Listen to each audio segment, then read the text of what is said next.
Hello friends, আজকে একটু নতুন খাবারের আইটেম হবে। আমাদের বাঙালিয়ানা ভুলেই যেতে চলেছি, সেই কারণে আজকে আমাদের খাওয়া হচ্ছে ট্র্যাডিশনাল কলা পাতা।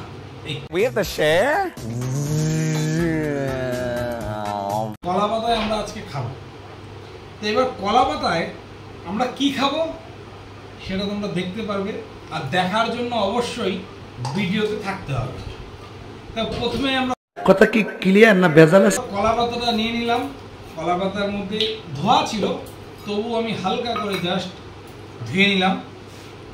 এই কলা পাতায় সত্যি আজ থেকে 20-25 বছর আগে যখন কোনো বিয়ে বাড়ি অনুষ্ঠান বাড়িতে কলা পাতায় যে খাওয়ানো হতো, তার মাধুর্য বা তার মানে স্বাদ আলাদা লাগতো। আমরা খেয়েছি, আমরা জানি, তবে যারা খেয়েছো তারাই বলতে পারবে হ্যাঁ কথাটা সত্যি। এই কলা পাতায় আমার গিন্নি দেখতেই পাচ্ছ দিচ্ছে পোলাও।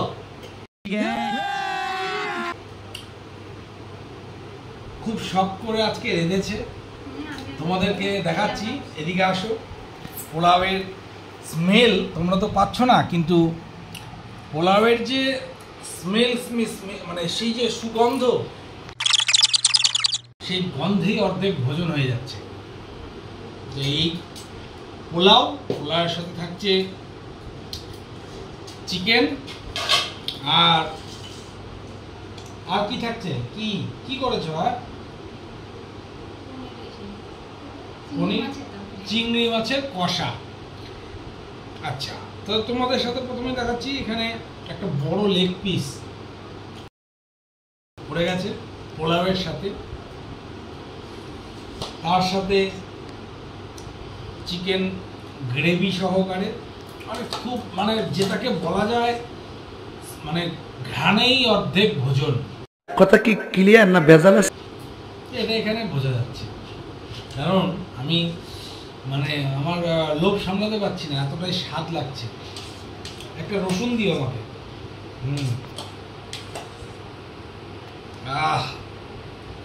বাহ, আর কিছু লাগবে না। গিন্নি, তুমি যে এত সুন্দর রান্না করেছো, একটা গান ছিল যে গিন্নি লম্ফ জালো অন্ধকারে দেখা যায় না, তুমি ভীষণ কালো, গিন্নি লম্ফ জালো। अपने पास स्माइलिंग, अपने पास स्माइलिंग। এখন দিচ্ছে চিংড়ি কষা। এই যে চিংড়ি দেখছো, এই যে চিংড়িগুলো, সেই চিংড়িগুলো পুরো গ্রেভি করে কষা করছে, এত স্বাদ। যারা খেয়েছো তারাই জানে। তো চলো আমি শুরু করছি। গরসে পোলাও আর চিকেন আর চিংড়ি তোমরা দেখো, এবং তোমাদের এই ভিডিওটা কেমন লাগলো অবশ্যই জানাবে। চলো, টাটা, बाय।